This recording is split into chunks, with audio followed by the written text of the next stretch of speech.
에베소서 3장 14절에서부터 21절에 있는 말씀을 통하여서 은혜를 나눌 말씀의 제목은 16절에서 그랬지요. 16절에서 보시면 그 영광의 풍성을 따라 그의 성령으로 말미암아 너희 무슨 능력으로? 속사람의 능력으로 강건하게 얻으시며 이렇게 말씀하고 있는데, 말씀을 의지해서 속사람의 장성을 위해 기도합시다 라는 말씀의 제목으로 주일 오전 예배에서 은혜 나누도록 하겠습니다. 제목을 한번 따라서 해보세요. 속사람의 장성을 위해 기도합시다. 다시 한번요. 속사람의 장성을 위해 기도합시다. 예, 무슨 사람의 장성을 위해서 기도하자고요? 속사람의 장성을 위해서. 예, 본문의 말씀에서 사도 바울은 에베소 교인들을 위해서 무릎을 꿇고 간절히 기도했습니다. 예, 성도를 위한 이러한 바울의 기도의 자세는 아주 귀하고 값지고 또 아름다운 것입니다. 바울은 자기 자신만을 위해서 기도하는 게 아니고 하나님의 교회와 그 성도들을 위해서 간절하게 기도했어요. 특별히 제목에서 우리가 이미 했던 것처럼 성도들의 겉사람이 아니고 무슨 사람이요? 속사람의 장성을 위해서 기도했습니다. 오늘은 이 말씀을 통하여서 진정으로 우리가 기도해야 될 것이 무엇인지를 생각해보는 그러한 시간을 갖도록 하겠습니다. 첫 번째는 14절과 15절에 있는 것처럼 하나님 아버지 앞에 무릎을 꿇고 기도했다는 거예요. 14, 15절 한번 읽어보시겠습니까? 이러함으로 내가 하늘과 땅에 있는 각 족속에게 이름을 주신 아버지 앞에 무릎을 꿇고 비노니. 예. 첫 번째는 사도 바울이 기도할 때에 아버지 하나님 앞에 무릎을 꿇고 기도했다는 거예요.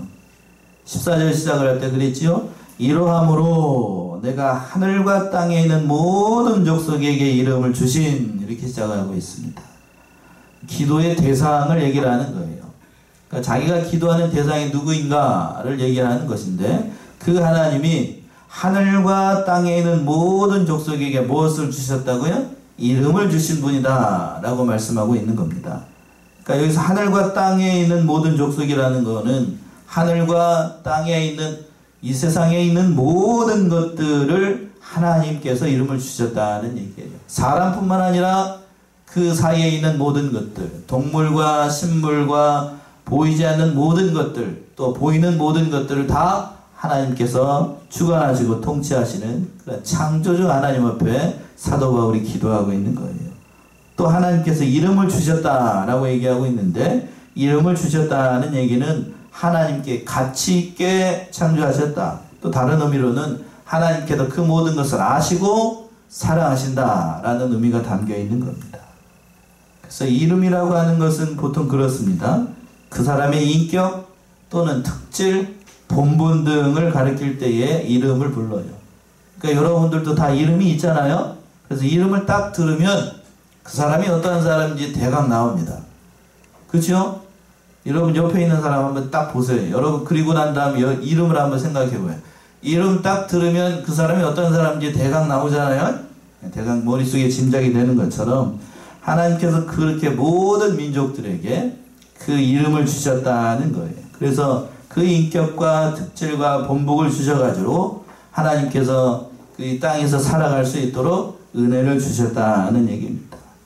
그러니까 하나님께서 또 이렇게 이름을 주셨다는 얘기는 그 모든 것을 다스리시는 바로 창조주 하나님이라는 사실을 여기서도 나타내고 있는 겁니다. 그 하나님 앞에 사도 바울이 어떻게 기도하고 있는가 하면 그 뒤에 하반절에서 그랬죠. 각 족속에게 이름을 주신 아버지 앞에 뭐를 꿇고 기도해요? 무릎을 꿇고 비노니 라고 되어 있습니다. 무릎을 꿇고 기도한다는 것은 하나님 앞에 겸손히 엎드린다. 모든 것을 하나님께 맡긴다 라는 의미가 담겨 있는 겁니다. 하나님을 경외하는 태도로 간절하게 기도할 때에 보통 무릎을 꿇고 기도합니다. 유대인들은 대부분의 경우에 선체로 기도했습니다. 성경에서 보게 되면 간혹 등장을 하게 되는데, 구약시대의 아브라함이나 솔로몬이나 신약시대의 대부분의 유대인들도 우리처럼 앉아서 기도하거나 이렇게 기도하지 않고 어떻게 한 채로요? 선체로 기도하는 경우가 많이 있었습니다. 그러나 특별한 경우에 아주 간절하게 하나님 앞에 기도할 때에는 무릎을 꿇고 기도하는 경우가 성경에 종종 나타나요. 성경에 보게 되면 특별히 예수님께서 겟세마네 동산에 마지막으로 기도할 때에 무릎을 꿇고 하나님 앞에 기도했습니다. 얼굴을 땅에 대고 그렇게 간절하게 기도하셨던 거고, 또 구약 성경에 보게 되면 에스라가 바벨론에서 포로로 돌아왔는데 그 이스라엘 백성들이 이방 사람들과 다시 교제하는 것을 보고 그 하나님 앞에 무릎 꿇고 회개하면서 하나님 앞에 손을 들고 기도한 적이 있습니다.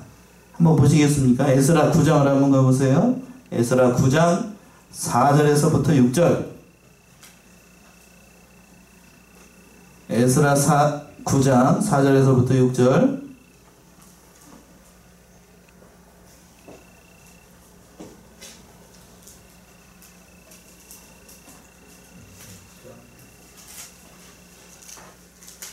에스라 9장 4절에서부터 6절.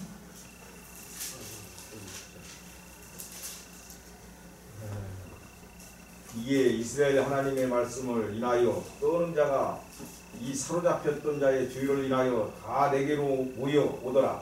내가 저녁 제사 드릴 때까지 기가 막혀 앉았더니 저녁 제사를 드릴 때 내가 근심 중에 일어나서 속옷과 겉옷을 찢은 대로 무릎을 꿇고 나의 하나님 여호와를 향하여 손을 들고 말하기를, 나의 하나님이여, 내가 부끄러워 낯이 뜨뜻하여 감히 나의 하나님을 향하여 얼굴을 들지 못하오니 이는 우리 죄악이 많아 정수리에 넘치고 우리 허물이 커서 하늘에 미침이니이다. 예, 그렇죠. 에스라 선지자가 하나님 앞에 기도할 때에 그렇게 기도를 했어요.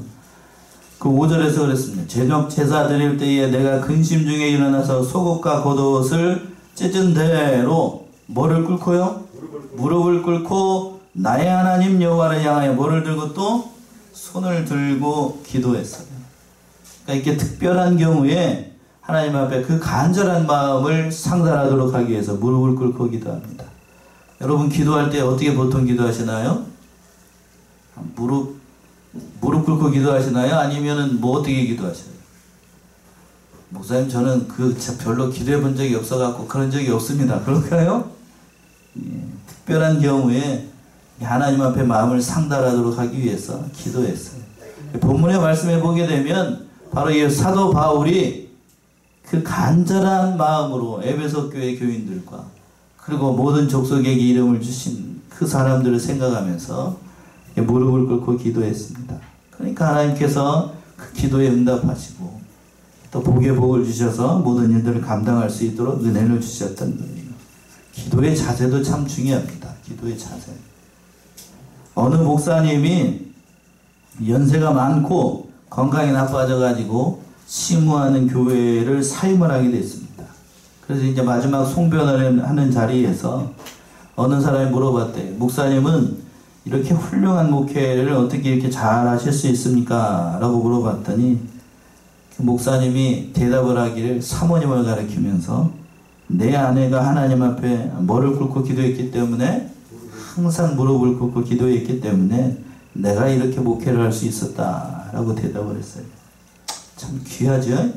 아내가 무릎을 꿇고 남편을 위해서 기도하는 것, 또 부모가 자식을 위해서 무릎을 꿇고, 아내가 보통의 경우에 교회 여자들이 많으니까요, 아내가 남편을 위해서 또는 남편이 아내를 위해서 무릎을 꿇고 기도하게 되면 하나님께서 다 권고하셔요. 기도가 참으로 중요합니다. 성도에게 있어서 기도는 생명이라고 얘기를 하는데 요즘 가을이라서 기도하기 참 좋지요?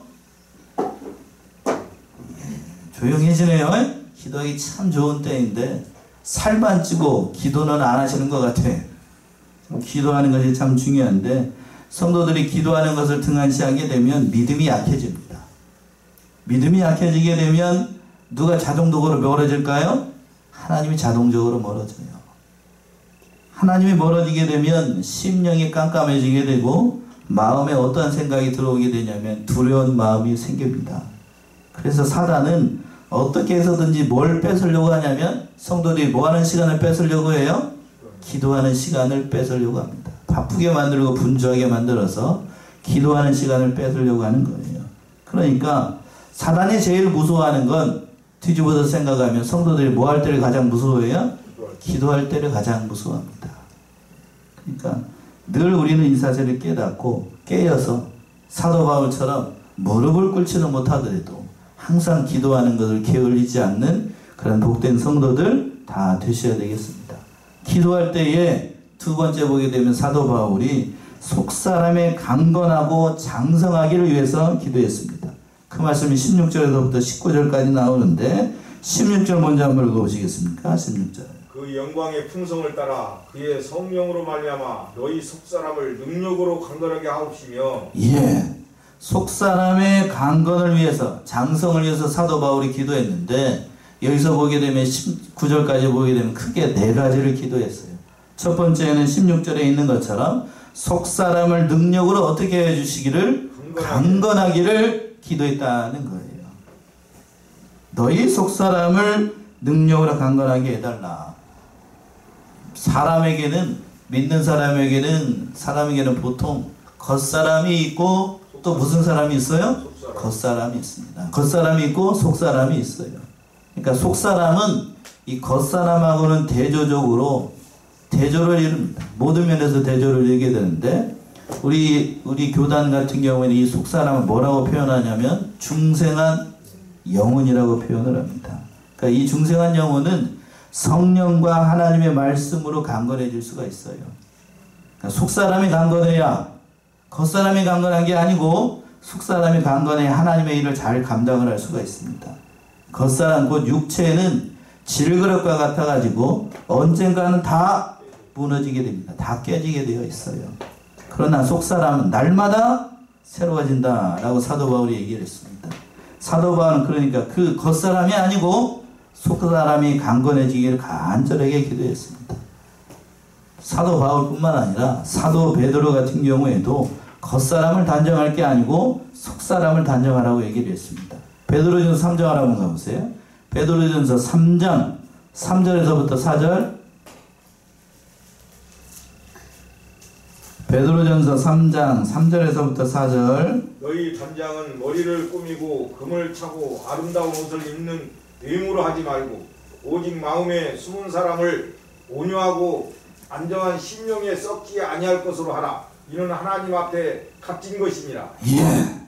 여자들을 얘기를 하면서 여자들이 무엇을 중요하게 여겨야 될 것인가를 얘기하면서 이 한 말씀인데 3절 다시 한번 보시면 너희 단장은 머리를 꾸미고 금을 차고 아름다운 옷을 입는 외모로 하지 말고 오직 마음에 무슨 사람을요? 숨은 사람을 온유하고 안정한 심령에 썩지 아니할 것으로 하라. 이는 하나님 앞에 어떤 것이니라? 값진 것이다. 겉모양만 예쁘게 귀걸이 차고 예쁜 화장품 바르고 그런다고 해서 예뻐지는 게 아니고 뭘 단정을 하라고요? 속사람을 단정해야. 그래야 진짜 여자라는 얘기예요. 얼굴만 이쁘다고 여자냐? 마음이 고와야 해. 마음이 고와야 여자라는 얘기입니다. 살아보니까 그래요. 지금 어딜 보지 않고 있죠요? 네, 살아보니까 얼굴만 이쁘다고 여자가 아닙니다. 얼굴만 이쁘다고 여자가 아니에요. 마음 쓰는 게 중요합니다. 얼굴 보는 건 얼마 안 가요. 얼굴 보는 건 얼마 안 갑니다. 어느 분이 그렇게까지도 얘기하시더라고요. 불 끄면 얼굴은 안 보여요. 근데 뭐는 보이죠? 그 성질머리는 보여요. 예? 맞죠? 예. 불 끄면 얼굴은 보이지 않은데 남편이 옆에 와가지고 저기 하는데도 발로 차버리고 그건 보인다고요. 그 마음 쓰는 건 다 보여요. 그러니까 마음이 중요하다는 얘기입니다. 바로 지금 오늘 본문의 말씀에서 얘기하고 있는 것처럼 그 속사람의 인격이 거룩해지고 예수 그리스도의 장성한 분량을 담고 그 마음이 온유한 심령이 되어서 그 향한 예수님을 닮아 나가는 그런 사람이 되기를 원하는 거예요. 바로 그래서 사도 바울은 그 속사람을 단정하라고 얘기하고 있는 겁니다. 오늘날 신앙 노선이 두 가지 종류가 있습니다. 속사람이 잘 되도록 신앙을 하는 노선이 있고 또 그 반대로 어떤 사람이 잘 되도록 하는 노선이 있을 것 같아요? 겉사람이 잘 되도록 하는 신앙 노선이 있습니다. 육신 중심을 좋아하고 육신을 즐겁게 하고 육신의 복과 현실의 복을 추구하는 기복신앙은 뭐를 좋게 하는 거고요? 겉사람을 좋게 하는 신앙 노선이고, 그냥 육신의 병 낫고 육신의 귀로 음성을 듣고 육신의 귀로 하나님의 음성을 들으려고 하는 그릇된 신비주의 은사운동은 다 뭐를 즐겁게 하는 거예요? 겉사람이 즐겁게 하는 겁니다. 그러나 속사람은 그런 거하고 정반대예요.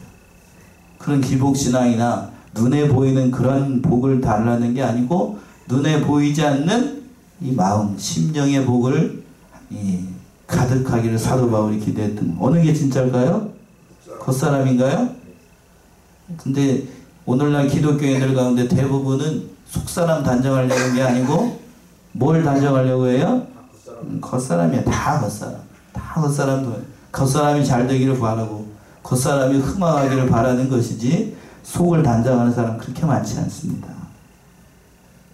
또 두 번째는 17절에 있는 것처럼 이렇게 기도했습니다. 17절 보시면 믿음으로 말미암아 그리스도께서 너희 마음에 계시게 하옵시고 너희가 사랑 가운데서 뿌리가 박히고 터가 굳어져서. 두 번째 사도 바울이 기도하고 있는 것은 17절 상반절에 있는 것처럼 그리스도께서 성도의 마음에 계시기를 기도했습니다. 그렇죠? 믿음으로 말미암아 그리스도께서 너희 마음에 계시게 하옵시고, 성도의 마음 가운데 누가 계시기를 사도 바울은 기도했냐면 그리스도가 함께하기를. 그리스도가 함께하기를. 오늘 사도 바울이 간구하는 이 네 가지 덕목들 보게 되면 여러분들 하면 곰곰이 한번 보셔요. 우리가 기도하는 대로 우리가 기도하는 거하고 뭐가 다를까 한번 보셔요. 한번 보시기 바랍니다. 두 번째는 성도의 마음 가운데 항상 그리스도가 있기를 구했던 거예요. 내가 주 안에 있고 주님이 내 안에 있다라고 하면 그 마음에 평강이 있고 세상에 있는 그런 것들이 없다 할지라도 그 마음에 평강이 복이 있는 겁니다. 성도가 그리스도를 사모하고 전심전력으로 항상 그리스도와 함께하기를 원한다라고 하면 그 모든 일들 가운데 하나님께서 함께 하시고 그 그리스도께서 마음에 평강을 주셔서 그 모든 일들을, 어려운 일들을 능히 감당할 수 있도록 하십니다. 종교개혁자 루터가 그 그리스도께서 항상 마음 가운데 계셨기 때문에 천주교의 갖은 핍박 가운데서도 그 모든 마귀의 시험을 이겨나갈 수가 있었고, 또 한 가지 예를 든다라고 하면 김익두 목사님 혹시 아십니까? 아시죠? 김익두 목사님이 그 평양에서 깡패 노릇하다가 회개하고 예수를 믿었대요. 믿고 난 다음에 깡패가 목사님이 됐으니까 예수 믿고 목사님이 됐으니까 얼마나 유혹이 많겠어요? 보통 행실들을 다 알고 있는데, 근데 유혹이 많아가지고 옛날 친구들이 김익두 목사를 넘어뜨리기 위해서 그렇게 얘기를 했대요. 술집에 데려가가지고 같이 술 먹자고 그렇게 얘기를 하니까 김익두 목사가 끌려가면서 뭐라고 얘기를 했냐면 나 요즘 약 먹고 있어서 술 못 먹는다 라고 이렇게 얘기를 했대요. 뭐 먹고 있다고요? 약 먹고 있어가지고 술을 못 먹는다 라고 했더니 그 직구전 친구들이 물어봤답니다. 무슨 약을 먹느냐 라고 또 물어봤대요. 그랬더니 목사님은 뭐라고 얘기를 했냐면 신약과 구약을 먹는다 라고 대답을 했대요. 뭐요? 신약과 구약. 이 약은 약이죠? 약은 약입니다. 그래서 친구들은 그게 신약과 구약이라고 얘기하니까 성경을 얘기하는지는 모르고 뭐라고 대답했냐면 신약이라고 하면 양약을 얘기를 하는 것 같고 구약이라고 하면 뭐요? 한약을 줄 알고 몸이 안 좋아가지고 그렇게 약을 먹나 보다 하고 더 이상 술을 권하지 않았다라고 해요. 예. 우리는 신약과 구약이 뭔지 알죠? 뭐예요 그게? 하나님의 말씀이죠. 성경을 얘기하는 겁니다. 그러니까 오늘 이 말씀 속에서 우리는 그걸 봐야 돼요. 세상 것들, 세상 오락이나 술, 담배 못 끊는 사람들이 있다라고 하면 무슨 약을 잘 먹으면 된다고요? 날마다 신약과 구약을 부지런히 먹으면, 그리고 하나님 앞에 어떻게 기도하면 사도 바울처럼 무릎 꿇고 기도하면 그거 다 끊을 수 있어요. 아멘이십니까? 다 이겨나갈 수가 있습니다. 그러니까 그 모든 일들을 통해서 바로 그리스도께서 함께 하시기를 두 번째 사도 바울이 기도했고, 세 번째는 뭘 기도했냐면 그 하반절에 있는 것처럼 너희가 사랑 가운데서 뿌리가 박히고 터가 굳어지기를, 즉 그리스도의 사랑 가운데 뿌리가 박히고 그 사랑이 터가 굳어져서 내 마음의 중심에 있기를 사도 바울이 기도했던 거예요. 그러니까 온전히 그리스도를 닮도록 사도 바울이 기도했던 겁니다. 현대인들 가운데의 90%가 여론조사를 하게 되면 자신은 우울하다, 불행하다 라고 대답을 한대요.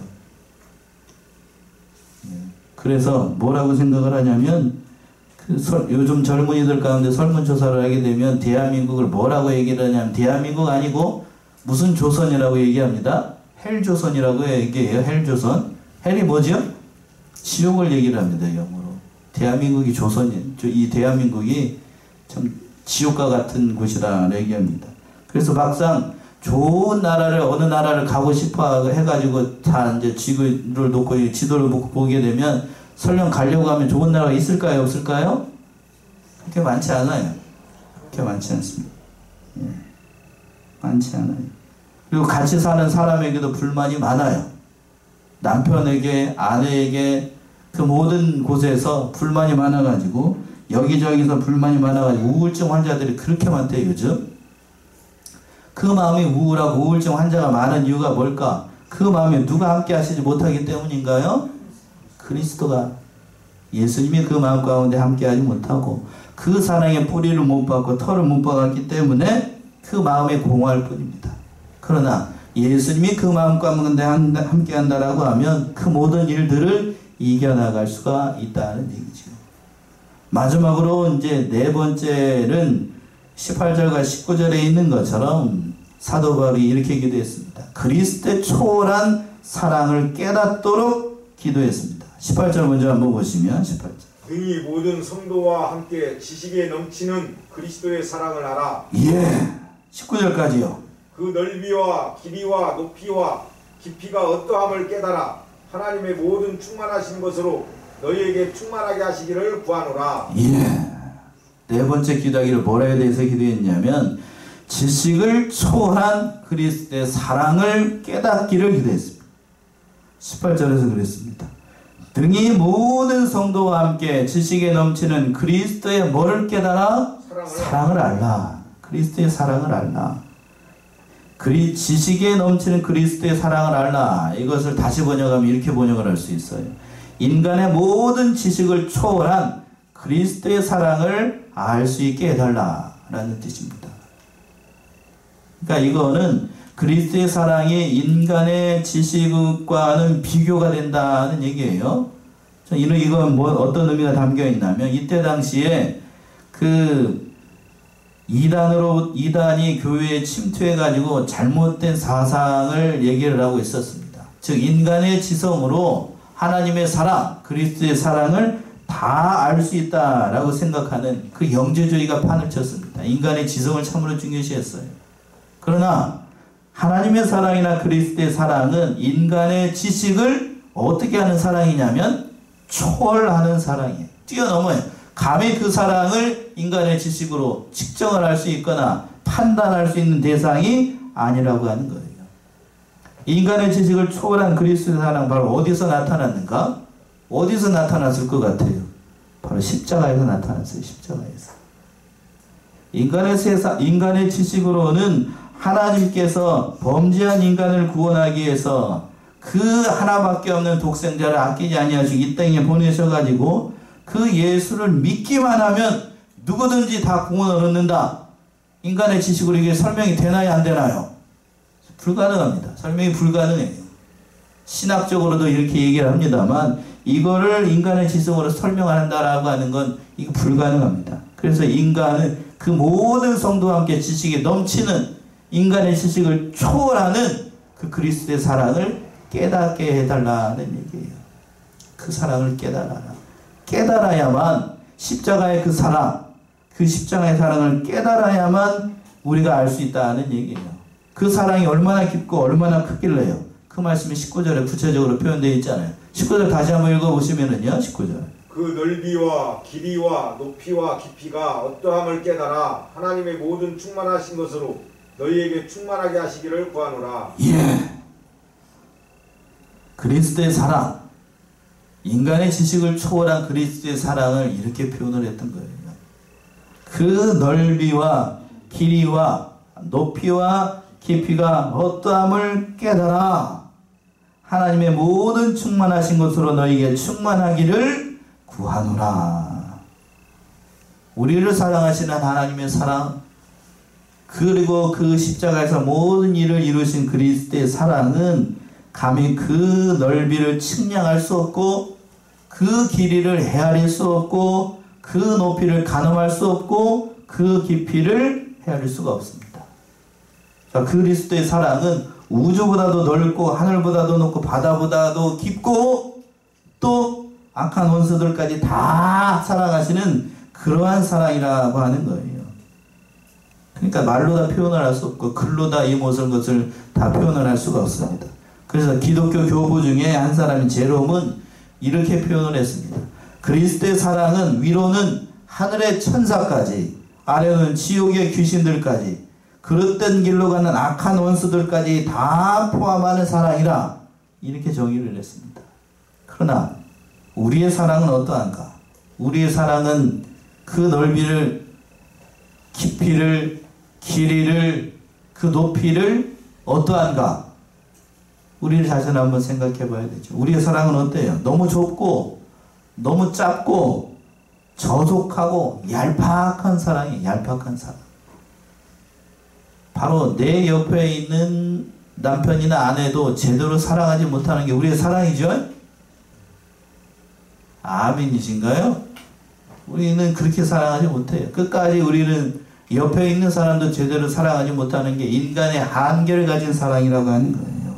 그러나 그 사랑을 깨닫는다라고 하면, 누구의 사랑? 그리스도께서 우리를 어떻게 사랑하셨는가를 깨닫는다라고 하면 그 모든 일들을 통해서 바로 사도 바울이 그 사랑이 충만하기를 기도했던 겁니다. 그 하반절에서 그랬잖아요.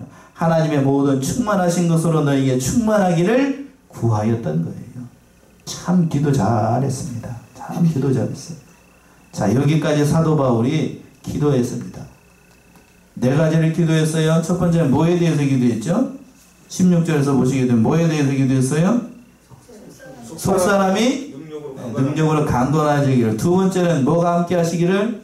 그리스도가 함께 하시기를 기도했습니다. 그리고 그 사랑의 뿌리가 바뀌고 터가 굳어지기를 기도했고, 마지막으로는 그리스도의 초월하신 사랑을 깨닫도록 기도했습니다. 자, 이 네 가지를 기도했는데 여기서 보게 되면 우리가 흔히 기도하는 것처럼 이 세상의 것이 하나라도 있나요, 없나요? 아들, 딸 잘 낳고 복 받고 땅에 기름진 것으로 채워주시고 이렇게 기도하는 게 있어요, 없어요? 단 한 구절도 없어요. 단 한 구절도. 단 한 구절도. 단 한 구절도. 그러니까 우리가 하나님 앞에 눈 감고 기도하는 모든 것들은 사도 바울이 기도하는 것에 보면 너무나도 세속적이라는 거예요. 너무나도 세속적이에요. 자, 우리 자신을 좀 돌아봐야 되겠어요. 자, 마지막으로 세 번째, 20절과 21절에 있는 것처럼 사도 바울은 그 모든 것을 기도할 수 있었던 것이 20절, 21절에 있는 것처럼 하나님은 가장 좋은 것을 넘치도록 주시는 하나님 앞에 영광을 돌렸던 겁니다. 20절 보시면 20절. 우리 가운데서 역사하시는 능력대로 우리의 온갖 구하는 것이나 생각하는 것에 더 넘치도록 능히 하실 이에게 21절까지요. 교회 안에서와 그리스도 예수 안에서 영광이 대대로 영원무궁하기를 원하노라. 아멘. 예. 사도 바울이 앞에서 보게 되면 네 가지를 간구했었는데 거기에는 세상 것이 단 하나도 있다고요, 없다고요? 없었습니다. 왜 사도 바울이 그러면 땅의 것을 구하지 않았는가? 하나님께서 능히 다 아시기 때문에. 20절에서 그랬잖아요. 우리 가운데서 역사하시는 능력대로 우리의 온갖 구하는 것이나 생각하는 것에 더 넘치도록 능히 하실 이에게, 능히 하신다는 얘기, 능히 모든 것을 필요한 것을 주실 이에게 하나님 앞에 모든 영광을 올려드렸던 겁니다. 우리가 구하는 것이나 생각하는 것에 비해서 하나님께서 우리에게 주시는 것은 우리의 생각을 초월해서 주시는 거예요. 그러니까 우리가 구하는 대로 하나님께서 주시지 않고 우리에게 더 좋은 것을 주시는 하나님이라는 사실을 믿고 구하면 된다는 얘기죠. 그러니까 성도가 하나님 앞에 믿음 생활하다가 어려움 당하고 환난을 당하고 괴로운 일을 만나도 심지어는 원수가 사방으로 둘러싸는 그런 어려운 가운데 있다 할지라도 낙심하지 않고 하나님께 소망을 두고 기도하게 되면 하나님께서 가장 좋은 것으로 우리에게 채워주십니다. 아멘이신가요? 그런 분이셔요. 주님께서 찾아오셔가지고 우리에게 필요한 것들을 공급해 주십니다. 말씀을 따라서 순종하면 하나님께서 가장 좋은 것을 주셔요. 왜냐하면 하나님의 생각은 우리의 생각하는 것보다 더 높고 뛰어나신 분이기 때문에 그렇습니다. 이사야 55장 한번 가보세요. 이사야 55장 8절과 9절. 이사야 55장 8절 9절. 참 귀한 말씀입니다. 여호와의 말씀에 맞아요. 내 생각은 너희 생각과 다르며 내 길은 너희 길과 달라서 하늘이 땅보다 높음 같이 내 길은 너희 길보다 높으며 내 생각은 너희 생각보다 높으니라. 예. 이사야 선지자가 이렇게 얘기를 했습니다. 봅시다. 하나님의 생각이 어떠한지 5절 8절 보시면 여호와의 말씀에 내 생각은 너희 생각과 같으며 다르며 내 길은 너희 길과 같고 달라서 하늘이 이 땅보다 높음같이 내 길은 너희 길보다 어떠하고 높으며 내 생각은 너희 생각보다 높다. 그러니까 하나님의 생각과 우리의 생각은 근본적으로 같아야 달라요? 달라요.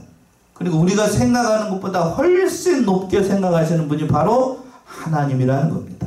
우리는 당장 기도할 때 눈앞의 것을 놓고 기도하지만 하나님은 그것을 넘어서 필요한 것을 생각하시고 그 모든 것을 채워주시는 하나님이라고 하는 거예요. 그래서 하나님은 성도들이 그 눈앞에 보이는 현실, 육신의 것만을 바라보지 않고 그 너머에 있는 무슨 세계, 바로 하나님의 세계, 신령한 세계를 보기를 원했던 겁니다. 그래서 오늘 본문의 말씀에 등장하고 있는 사도 바울이 기도한 것도 그 너머에 있는 육신의 것 너머에 있는 뭘 봤기 때문에? 하나님의 세계를 봤기 때문에. 수요예배 나오신 분들은 아시겠지만 사도 바울이 어느 천까지 갔다고요? 3층전까지 갔다 온 사람이에요. 3층전까지. 신령한 하나님의 세계, 천국을 보고 왔으니 이 땅의 것이 자기 눈에 들어왔을까요? 안 들어왔을까요? 안 들어옵니다. 보일 리가 없어요. 보일 리가. 그러니까 진정으로 이 세상의 것은 아무것도 아니라는 사실을 깨닫고 하나님 앞에 그 모든 것, 바로 에베소 교인들에게 가장 중요한 것이 이것이기 때문에 사도 바울이 이렇게 기도했던 겁니다. 그러니까 그 하나님 앞에 우리가 사도 바울처럼 우리가 기도해야 되겠어요. 자, 오늘 말씀의 제목이 무슨 사람을 단정하라고요? 속사람의 장성을 위해서 기도하라고 얘기했습니다. 진실로 우리가 이런 기도의 사람들이 되어서 사도 바울과 같이 몸된 교회를 위해서 기도하고 겉사람보다 먼 사람을 단정하고 속사람의 장성을 위해서 기도하고 그리스도께서 우리 마음 가운데 계셔서 그 사랑을 깨닫고 그 충만하신 은혜로 이 세상 살아가고 모든 곳에서 하나님의 영광을 드러내는 귀한 믿음의 성도들 다 되시기 바랍니다. 기도하겠습니다.